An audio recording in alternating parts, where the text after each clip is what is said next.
From the most trusted names in local news, KDPG Sunday Edition.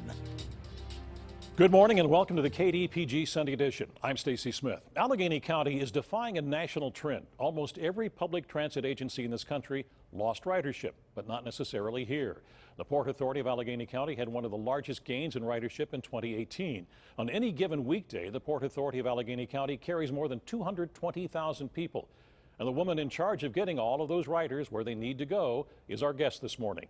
Catherine Kellerman was hired as the CEO of Port Authority in November of 2017. And in her first year and a half, she has taken on the job of planning the future of bus rapid transit in Pittsburgh. She has dealt with landslides that threw a wrench into service on the T while keeping up the day-to-day task of those 220,000 riders and 2,600 employees.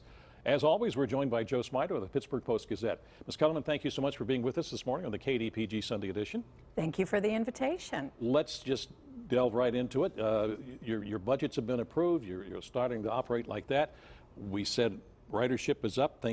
Is everything really that positive right now? So ridership is up, which is fantastic for us. As you noted, there is a national trend of bus ridership dropping off for a bunch of reasons. Gas has been inexpensive or people are moving to new neighborhoods. What we're observing here in Pittsburgh is we've got such a great land use and neighborhoods built up over 150 years around walking to a train to a trolley that used to continue to go on the bus is still there.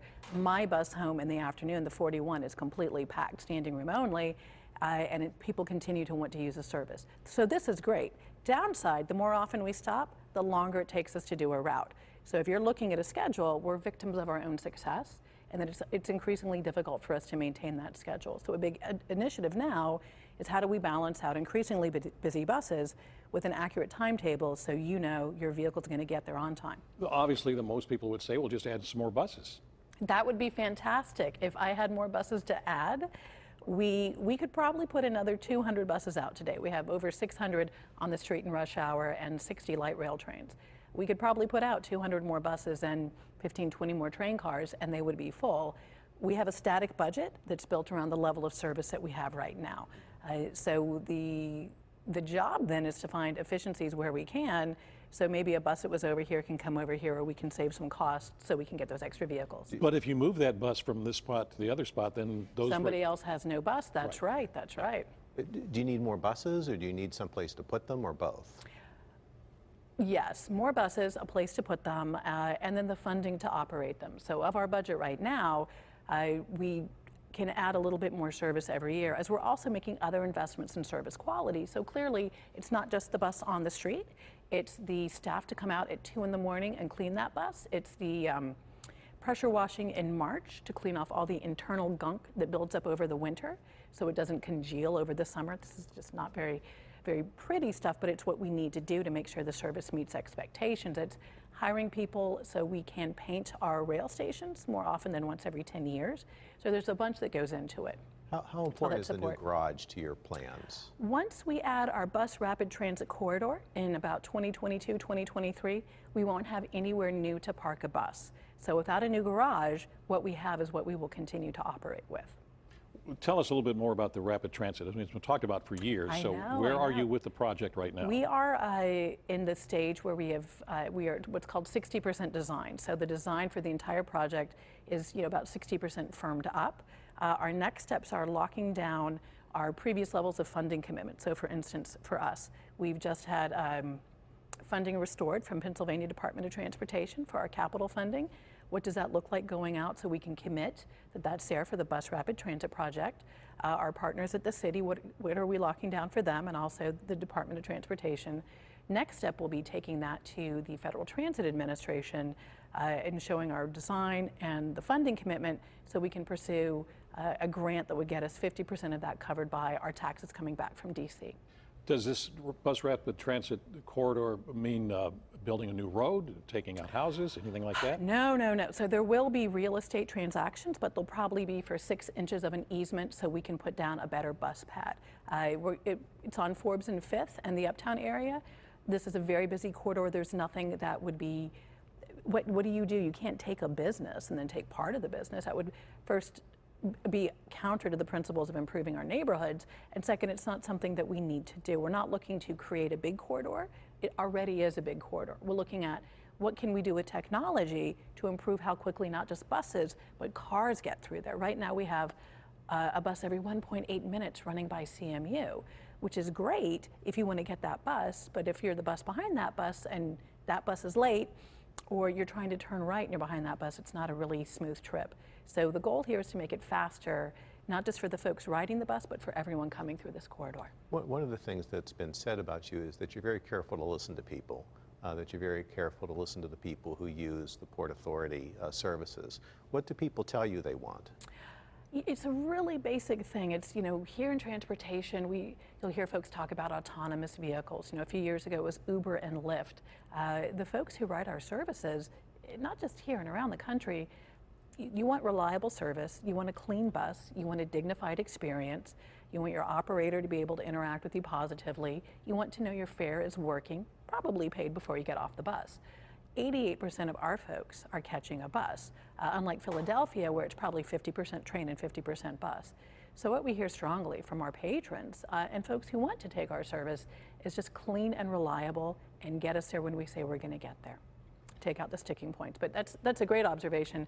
We run the service, our individual communities own it. How about going into the North Hills? Do you have enough buses going that way? We do not. As a region has grown, the North Hills, I don't want to say is exploding, but it's growing very strongly. And maybe a decade ago, when we've made service decisions to remove some buses that weren't being used, the neighborhoods are very different now. For instance, the community north side is the only campus which doesn't have buses running to it, you know, at any level of service. That means students trying to go to these very cool coding programs that can be life-changing, and as far as advancement and where you go career trajectory, they can't get there. So one of the initiatives for our budget this year is how do we get there? Is it a branch off a route? Is it something which is new service? How do we make that critical, this connection, like a sensitive use type of thing? We're also doing our first system plan in about 25 years. If you don't know where you want to be in 20 years, how do you know where you're going in 5 years? And how do you know this year is even getting you anywhere? One of that is once that plan rolls out, we'll be taking a deep dive into the North Hills, but also out Monroeville and McKeesport and saying what's like a 3 or 4 year view of how to incrementally improve service. So you're building these rational improvements together, and then we'll move on to different neighborhoods. I want to get into the money thing in just a moment, but long before you got here, and Joe, you will remember that there were always, not always, but occasionally there were disputes between the management at the Port Authority and the union. We have not heard that for a while. Are things really smooth right now? I would always say ask the union what the union's opinion is. The union has done an excellent job representing folks for solid wages and solid benefits and good working conditions. And I don't think it's an accident when you look at the transit agencies in the U.S., those with strong unions they still have good wages and they still have good benefits. When I came on board within my first 2 weeks, I was over at the union hall meeting our union leadership.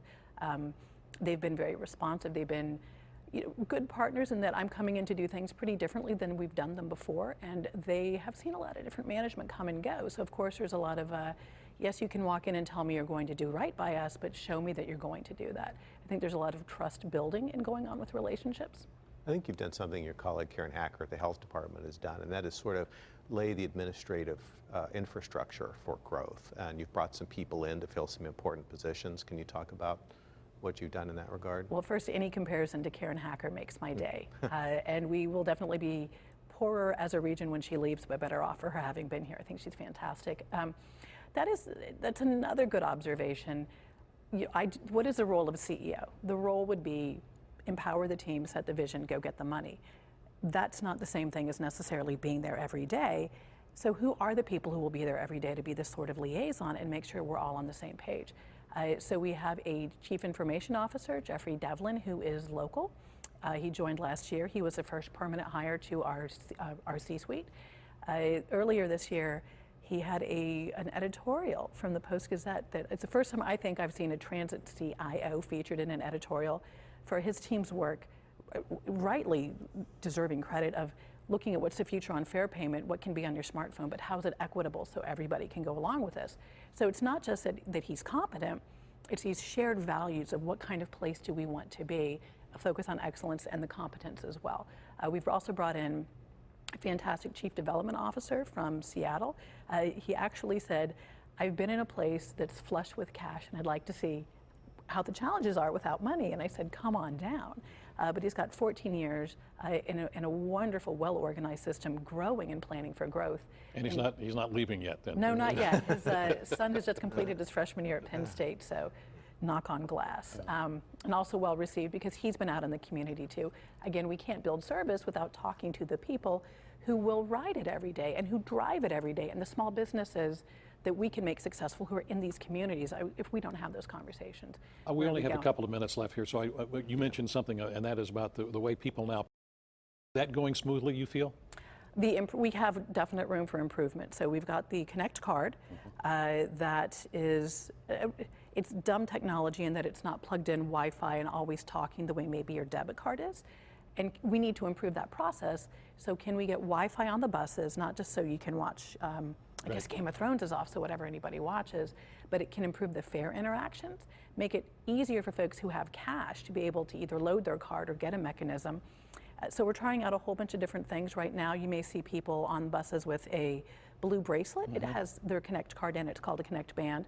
They can pay with a wearable. Is that helpful? Is that convenient? They can tap it and reload it with cash at any ticket vending machine. By the end of the year, we should be live with a pilot program for a smartphone app where you can pay your fare right there and just scan it. But on the same application, you could go to a Dollar General and buy a pass and they print it for you right there. So we're looking at ways to make it much more seamless and easier for folks to get the fare in their hand before they get anywhere near the vehicle. We have about 1 minute to go, and I'd like to delve into the whole fact of funding for the Port Authority and from the state and from the PennDOT as such. That money comes really from the Turnpike Authority, and it is also having monetary problems. Where does all of this stand right now? Where we are now, last year a lawsuit was filed against the Turnpike Authority alleging that the tolls being collected on the Turnpike were improperly being used throughout the state. That lawsuit was ruled in favor of the state earlier this year. The plaintiffs have filed an appeal, but in that meantime, the Turnpike has gone back out with their bond issuance. So our most recent communication is that our long-term capital funding, which is what we primarily get from this, has been restored. In 3 years, though, this law is up. So it is time for us as a community to say what is a benefit that we see in building a place where folks don't have to drive, and how do we value that, and how do we want to come together to support those type of programs going forward. It's been a big conversation from the county executive, and we're really grateful for that leadership. Ms. Kellerman, thank you so much for being with us this morning on the KDPG Sunday Edition. Thank you for your time. Thank you. And when we come back to the KDPG Sunday Edition, Facebook is delving into it. President Trump is tweeting about it. Wall Street is focusing on it.